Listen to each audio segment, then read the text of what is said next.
In 1910, a family moved into a new Edwardian terrace and found something in the hallway that most people today have never heard of: a telephone box. Built into the wall, not a piece of furniture, not an addition. Structural. Wired directly into the house at the point of construction because the Edwardian builder assumed telephone communication was as essential as running water. That assumption turned out to be correct. The box disappeared when phones became portable and the wall got plastered over. But that instinct to engineer the future into the fabric of the home itself ran through every room of the Edwardian house. Here are 10 features they built in that modern homes have spent a century failing to replace.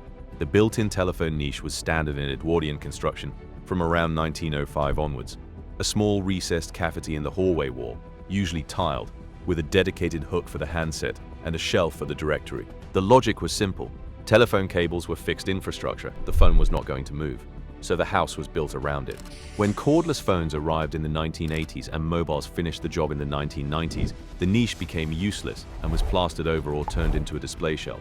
Now, every modern home has a router sitting on the floor with cables trailing across the skirting board, because nobody thought to build the internet infrastructure into the walls. The Edwardians solved this problem in 1905. We stopped solving it in 1995. The boot room sat between the front door and the main hallway. Not a porch, not a utility room. A dedicated transitional space where outdoor clothes came off, muddy boots were removed, and the outside world stopped before it reached the interior. Tiled floor, coat hooks at adult and child height, a bench for sitting while unlacing, a drain in some versions. The Edwardians understood that a house needed a decompression zone between street and home. Open plan design eliminated it. Now, every modern home has a hallway where wet coats drip onto wooden floors and muddy boots sit beside the front door because there is nowhere else for them to go. Architects are now selling boot rooms as luxury additions in new builds at significant cost. The Edwardians included them as standard. The larder to scullery corridor was an Edwardian refinement of the Victorian larder system. Rather than a single cold room, Edwardian homes often connected the larder directly to the scullery through a short passage, creating a food preparation circuit. Food came out of cold storage, moved through the prep space, and arrived in the kitchen ready to cook without crossing the main living areas at any point.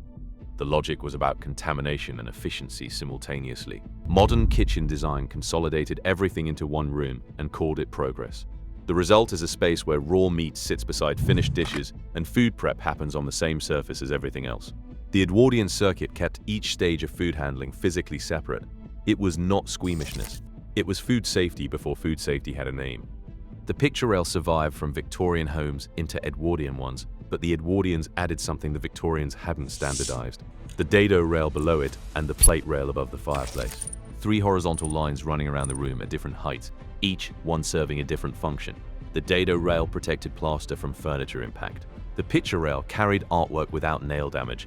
The plate rail displayed ceramics at eye level above the mantel. Together they created a fully articulated wall system that organized every vertical surface in the room. Modern homes have smooth walls from floor to ceiling with nowhere designated for anything. We buy floating shelves and picture hooks and plate stands to solve problems the Edwardians designed out of existence with 3 pieces of molding.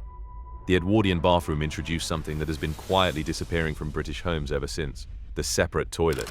In Edwardian terrace design, the WC was consistently placed in a separate room from the bath, not as a quirk, as a system.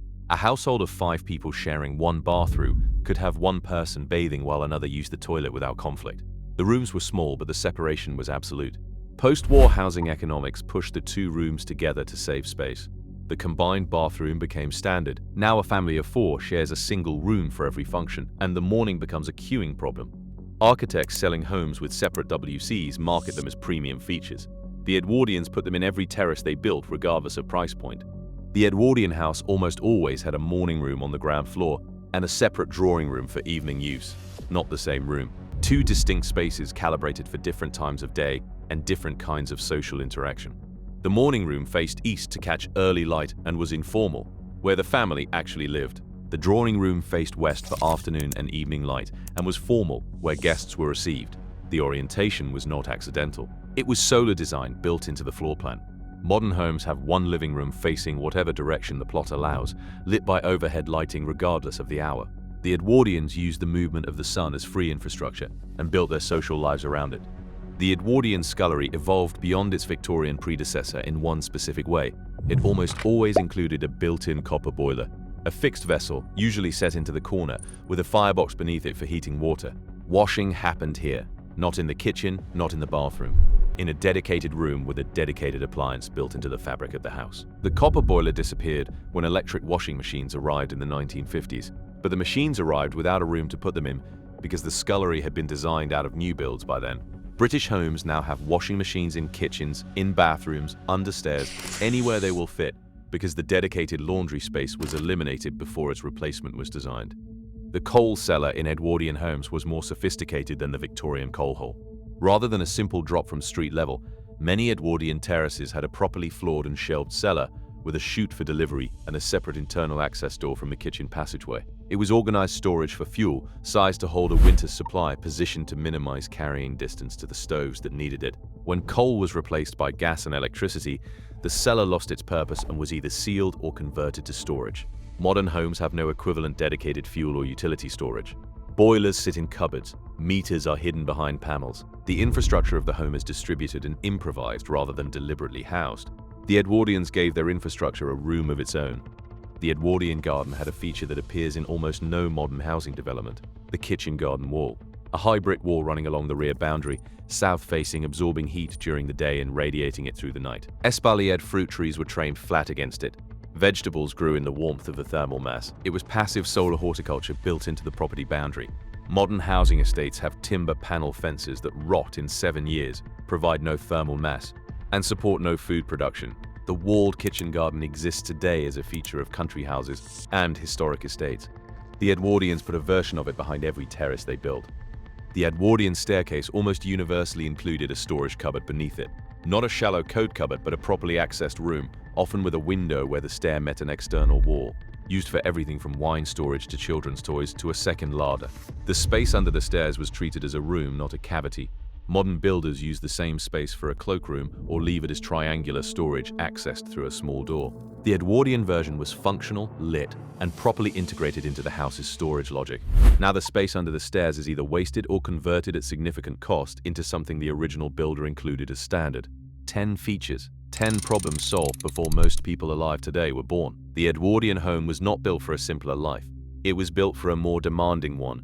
More people per house, less mechanical assistance, more physical labor required just to keep things running. Every feature on this list was an answer to a real problem. The telephone niche assumed infrastructure would be fixed. The boot room assumed the boundary between outside and inside needed management. The separate WC assumed a family needed parallel access to basic functions. The solar orientation assumed the sun was a resource worth designing around. Modern homes assumed technology would solve these problems, so architecture didn't have to. In most cases, technology didn't, and the problems the Edwardians designed out in 1905 are still waiting for a solution.